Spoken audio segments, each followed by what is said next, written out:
tu as cette intimité avec lui. Le feu ne peut pas s'éteindre. Le feu ne peut pas s'éteindre.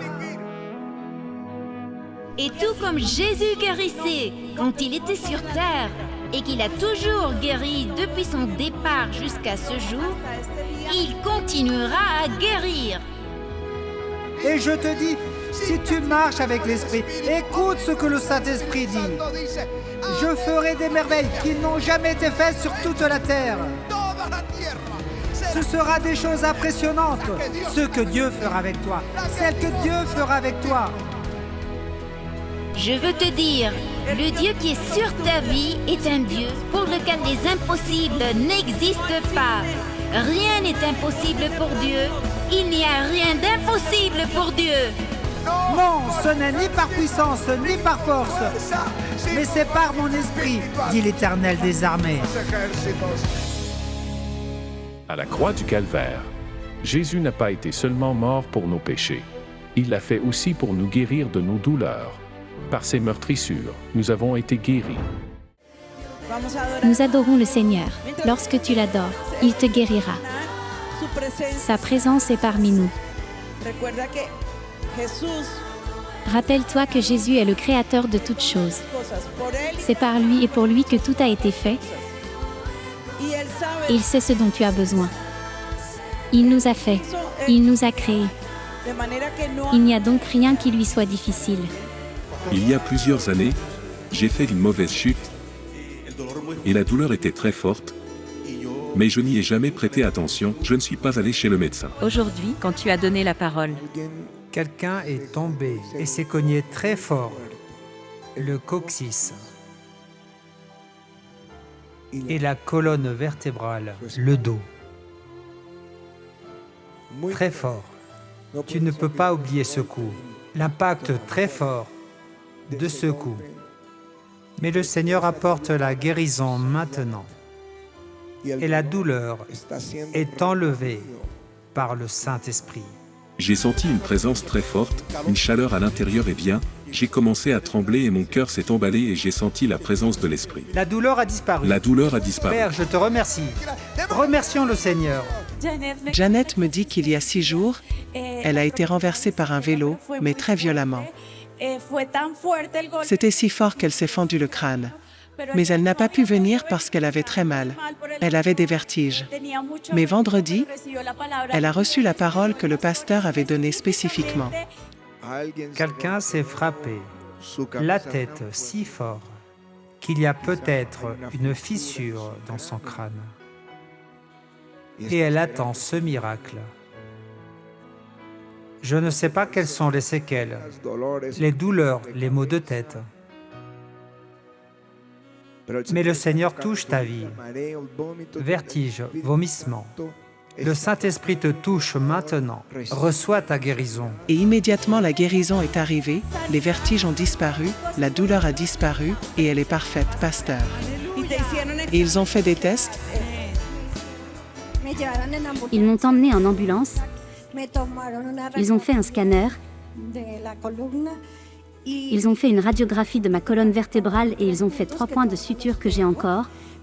Mais je suis restée avec des vertiges. C'est terrible.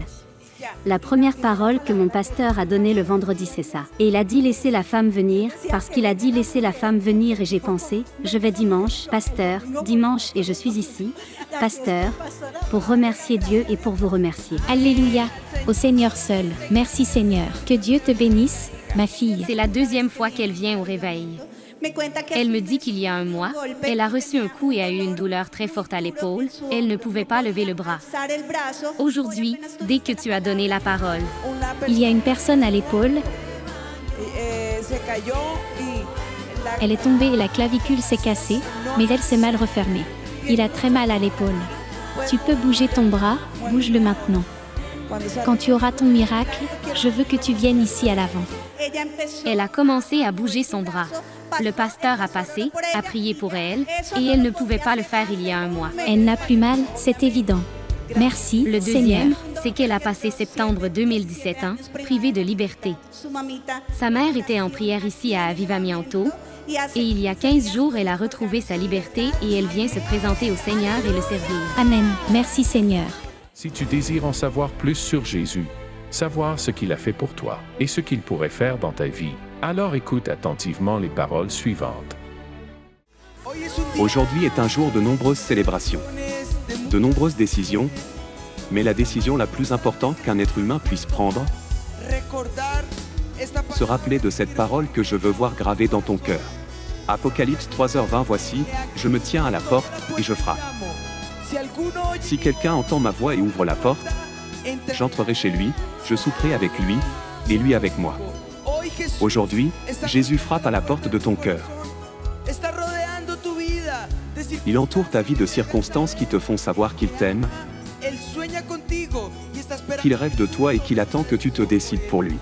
Aujourd'hui, tu as l'occasion de te décider pour Jésus.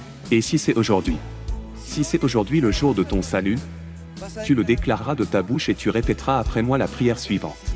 Seigneur Jésus, j'ai besoin de toi. J'ai été un pécheur et je me suis éloigné. Mais aujourd'hui, je me repens. Je me tourne vers toi de tout mon cœur et je t'invite à venir dans ma vie, à être mon roi, mon unique et suffisant sauveur. Lave mes péchés avec ton précieux sang et écris mon nom dans le livre de la vie éternelle. Ne l'efface jamais. Aide-moi à être fidèle à toi, à ta parole, tous les jours de ma vie, jusqu'au jour où je pourrai être avec toi, célébrant pour l'éternité. Au nom de Jésus. Amen et Amen.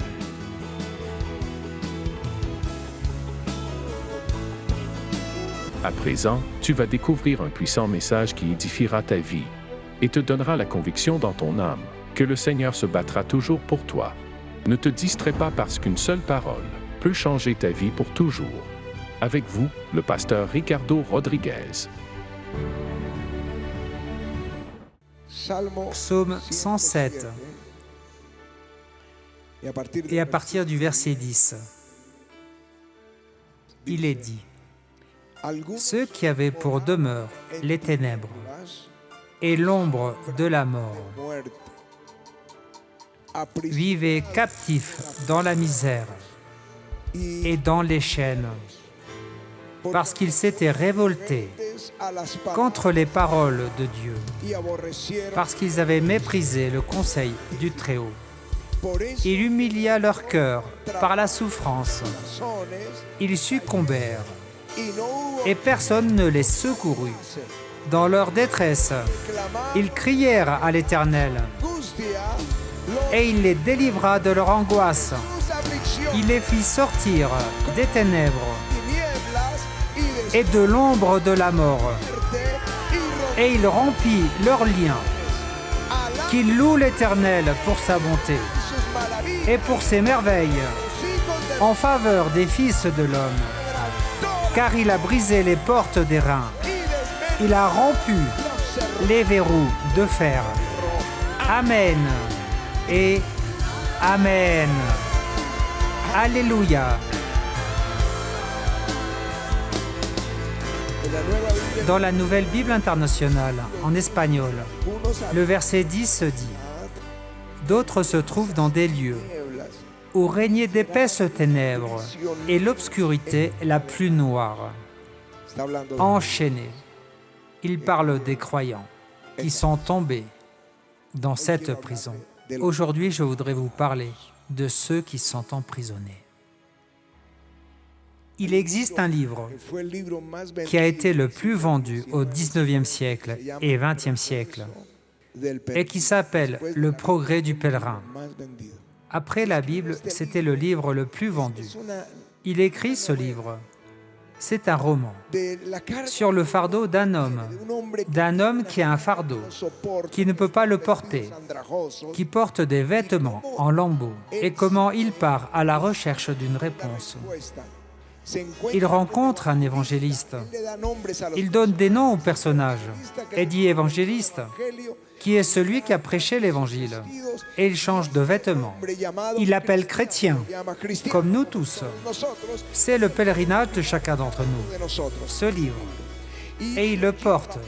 Le pèlerin, le chrétien, veut aller à la terre promise. Il veut aller à la cité céleste. C'est son rêve.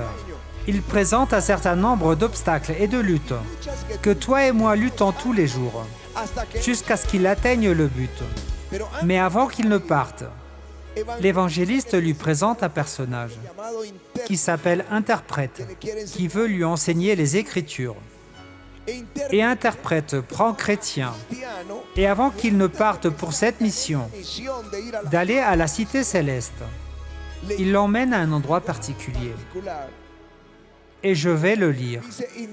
Il dit, l'interprète prit Chrétien par la main et le conduisit dans une pièce très sombre, où se trouvait une cage de fer dans laquelle était enfermé un homme. Le malheureux était très triste. Ses yeux étaient fixés vers la terre. Ses mains étaient croisées. Son cœur soupirait, comme s'il était en train de se déchirer. Chrétien dit alors, « Qu'est-ce que cela signifie ?» L'interprète lui dit, « Demande-lui. » Et il lui dit, « Qui es-tu » Il répondit, « Je suis ce que je n'étais pas autrefois. » « Qu'étais-tu autrefois » ? J'étais un chrétien professant, prospère, florissant à mes propres yeux et aux yeux des autres. Mais qu'es-tu maintenant ? Il a dit, je suis une créature du désespoir, dans laquelle, comme dans une cage de fer, je suis enfermé sans pouvoir en sortir, d'aucune manière. Et comment es-tu arrivé ici ? Demande Chrétien. Et en cage, il répond, j'ai cessé de prier, j'ai cessé de veiller, j'ai donné libre cours à mes passions, j'ai expressément péché contre la parole du Seigneur, j'ai attristé l'Esprit Saint, il s'est éloigné de moi, j'ai laissé le diable prendre le contrôle de ma vie. J'ai laissé mon cœur s'endurcir au point de ne plus pouvoir me repentir.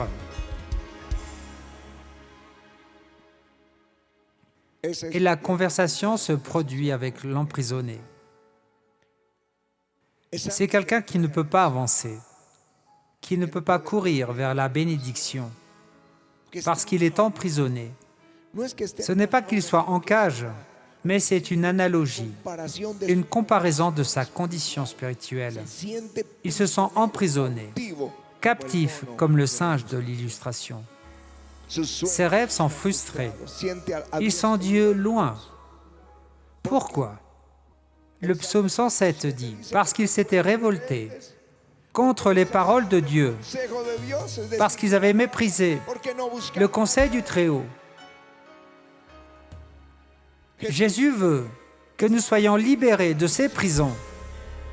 Jésus est venu pour cela, pour briser ces prisons, non seulement pour nous sauver et nous donner la vie éternelle, mais il veut que nous soyons libres. C'est pourquoi il a dit, « Si donc le Fils vous affranchit, vous serez réellement libres. » Il veut que nous sortions de prison. Tu diras, de quelle prison s'agit-il ? Eh bien, le psaume 107 dit, « Ceux qui avaient pour demeure les ténèbres et l'ombre de la mort, de cette prison, vivaient captifs dans la misère et dans les chaînes. » Le mot hébreu « affliction » signifie « en dépression », emprisonné dans la misère, dans des prisons, enchaînés. Et au verset 12, dans un travail épuisant, des soucis et des problèmes. Ils sont emprisonnés parce qu'ils ont ignoré Dieu. Il y a des cages parfois émotionnelles dans nos vies, comme le manque de pardon, une amertume intérieure qui te consume de l'intérieur, provoque la colère, la maladie et la mort. Jésus a dit, « Si vous ne pardonnez pas, vous tomberez entre les mains des bourreaux. » Dans Matthieu 18, les bourreaux sont ceux qui te frappent et tu ne peux pas leur échapper.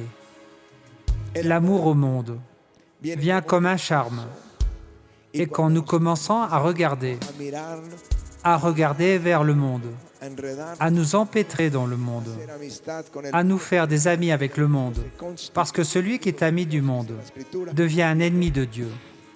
L'Écriture dit que soudain, on devient prisonnier. Et tu veux chercher Dieu, mais tu as tellement de choses du monde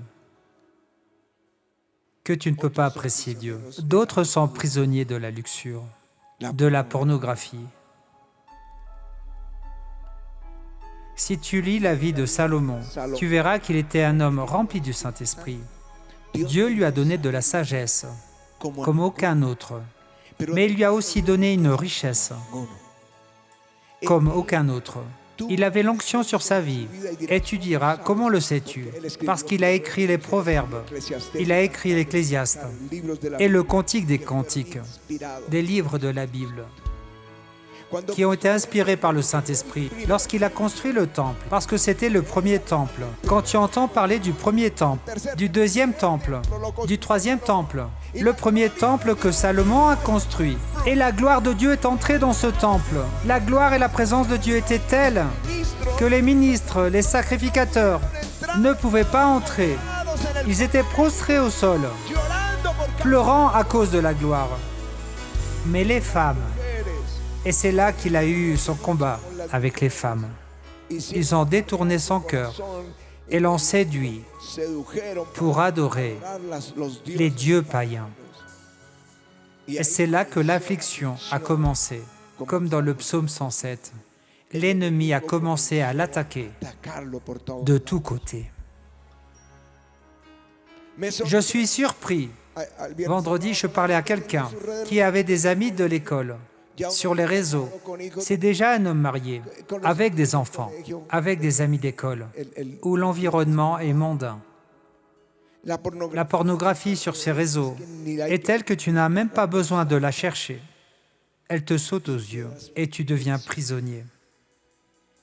Prisonnier de la luxure, et tu ne peux pas en sortir. Ils veulent être libres, mais ils sont esclaves, ils sont liés. Ils sont dans une cage spirituelle.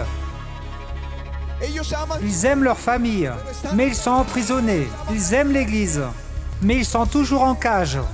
Ils aiment Dieu, mais ils sont dans cette condition, déprimés, angoissés, dans les ténèbres. Et bien que nous soyons assis, là où il y a de la lumière, le cœur est prisonnier. La Bible dit, fuyez les passions de la jeunesse. Fuyez la tentation. Pourquoi ne permets-tu pas à ton conjoint ou à tes parents, si tu es jeune, d'avoir accès à ton téléphone portable, à ton ordinateur, à ta tablette, à tes réseaux? Parce que cela rend transparent tout ce que tu fais. C'est une façon de faire attention. Au maximum, dans 99% des cas, il y a toujours quelqu'un. Patty a dit aux enfants d'accompagner Ricardo, de prendre soin de lui. Toujours. L'un d'eux vient avec moi, n'est-ce pas? C'est mieux de nous protéger. Parce qu'aujourd'hui, je suis fort, ferme. Mais Satan peut nous tendre un piège. Mais Dieu a un plan de protection avec moi. Si je prends des mesures, mais ils vont aux toilettes, ils s'enferment aux toilettes et ils sont là. Pourquoi ne laisses-tu pas ton téléphone portable dehors? Libre, libre, que l'on puisse le voir, ceux qui t'écrivent, de l'un à l'autre. C'est une mesure de protection. Cela s'appelle fuir la tentation. Car l'Écriture dit dans Jacques, « Heureux l'homme qui supporte patiemment la tentation, car après avoir été éprouvé, il recevra la couronne de vie. » Il y a une récompense, il y a une couronne quand tu résistes à la tentation. Certains sont esclaves de la peur des hommes. Saül avait reçu l'ordre de détruire les Amalicites, qui étaient pervers. Mais il ne les a pas détruits. Il a tout détruit, mais il laissa le bétail et le roi. L'Éternel l'a rejeté pour cela, parce qu'il a dit « J'ai craint le peuple ». Je crois qu'il n'avait pas peur du peuple. Il sentait la pression du peuple. Il allait jusqu'à tuer son fils. Il n'avait donc pas peur du peuple. Mais nous ne pourrons pas tomber dans cette peur de ce que les gens diront. Quand nous ministrons ici, vous pensez que je réfléchis? Est-ce que quelqu'un s'énerve parce qu'il tombe sous la puissance de Dieu? Parce que quelqu'un a tremblé? Parce que quelqu'un a pleuré? Eh bien, si le Saint-Esprit l'a touché et qu'il a pleuré, quelle bénédiction! Tout ce que Dieu fait est bon. Tout ce qui vient de Dieu est bon. Si quelqu'un ne l'aime pas, c'est ton cœur qui est le problème, pas celui de Dieu. Parce que ce qu'il fait est bon. Si je n'aime pas, c'est mon problème. Car tout ce que Dieu fait est bon. C'est lui que vous devez craindre et redouter, dit Ésaïe. Il est donc notre crainte, qu'importe ce que disent les autres. Ce qui compte, c'est ce que Dieu dit de nous. La jalousie. La jalousie est une prison. Je parle de la jalousie diabolique, c'est-à-dire lorsque nous sommes envieux, parce que quelqu'un a, parce que quelqu'un a obtenu, parce que quelqu'un a prospéré, parce que quelqu'un a réussi. Nous sommes prisonniers, nous ne sommes pas libres, nous sommes émotionnellement captifs. Et si quelqu'un vient nous dire quelque chose de bien, de l'autre personne, nous devenons plus captifs. L'amour de l'argent. Les désirs de gloire. Les désirs de gloire sont des pierres d'achoppement que je vois à notre époque. Simon, qui était magicien, reçoit le Seigneur par la prédication de Philippe, et toute la Samarie se convertit, ou cette ville. Mais les apôtres arrivent, Pierre et Jean, et ils imposent les mains sur les personnes qui commencent à recevoir le Saint-Esprit. Voyant cela, il dit: combien d'argent dois-je vous donner pour que vous me donniez ce pouvoir, afin que quiconque à qui j'apposerai les mains reçoive aussi le Saint-Esprit? Car auparavant, il avait trompé le peuple en prétendant être grand. Maintenant, il était converti, mais il était prisonnier du désir de gloire. Certains veulent cette gloire, être reconnus, être exaltés, être vus. C'est une prison. L'apôtre Pierre dit: c'est assez, c'est assez. En effet, d'avoir, dans le temps passé, accompli la volonté des païens, en marchant dans la dissolution, la convoitise, l'ivrognerie, les excès du manger et du boire, et les idolâtries criminelles. Aussi trouve-t-il étrange que vous ne vous précipitiez pas avec eux dans le même débordement de débauche, et ils vous calomnient. Ils rendront compte à celui qui est prêt à juger les vivants et les morts. C'est assez d'être des esclaves. Aujourd'hui, je veux appeler l'Église à se libérer de l'esclavage dans lequel tu es tombé pour avoir ignoré la parole de Dieu. Cesse d'être captif plus longtemps. Il est temps d'en sortir et de dire: Seigneur, j'ai péché. Je ne veux plus être esclave de ce péché. Si tu te sens captif, emprisonné, viens à l'autel et dis: Seigneur, pardonne-moi mon péché, pardonne-moi, libère-moi. Cours ici à l'autel. Il est temps de courir pour la liberté. Señor, abre mis prisiones. Sácame, Señor, de esta cárcel donde yo mismo me he metido. Quiero ser libre en tu presencia. Quiero ser libre para seguirte, Señor. Quiero mi libertad para poder vivir la vida que tú has preparado para mí. Pídele ahora que te perdone. Pídele que te lave con su sangre preciosa. No hay un solo pecado que el Señor no vaya a perdonar, excepto la blasfemia contra el Espíritu Santo. Pero de resto, cualquier pecado, cualquiera que sea, Jesús está aquí para perdonarte. Para eso entregó Él su vida. Por ti y por mí Él derramó hasta la última gota de sangre. Y a través de ese filtro te ve el Padre, no con ira, sino con misericordia, no con juicio, sino con amor. Puede ser que antier le pediste perdón, ayer volviste a caer y hoy ya te sientes indigno. Pídele perdón. Levanta tus manos al cielo. Dile, Señor, perdóname, perdóname, perdona mi debilidad, perdona mis flaquezas, cuando no hago lo que tengo que hacer, cuando dejo que mi carne sea la que me dirija. Lléname, Espíritu Santo. Dirígeme al Padre, Señor. Dirígeme a Jesús, por favor. Y abre la celda. Sabes, Dios tiene grandes planes para cada uno de nosotros. Erramos en el camino, pero Él sabe, Él se acuerda que somos como el polvo de la tierra, que somos débiles. Y el que da convicción de pecado es el Espíritu Santo. Y aún haz como David, que le decía, Señor, aún del pecado que no recuerdo, del que no soy consciente, perdóname, Señor.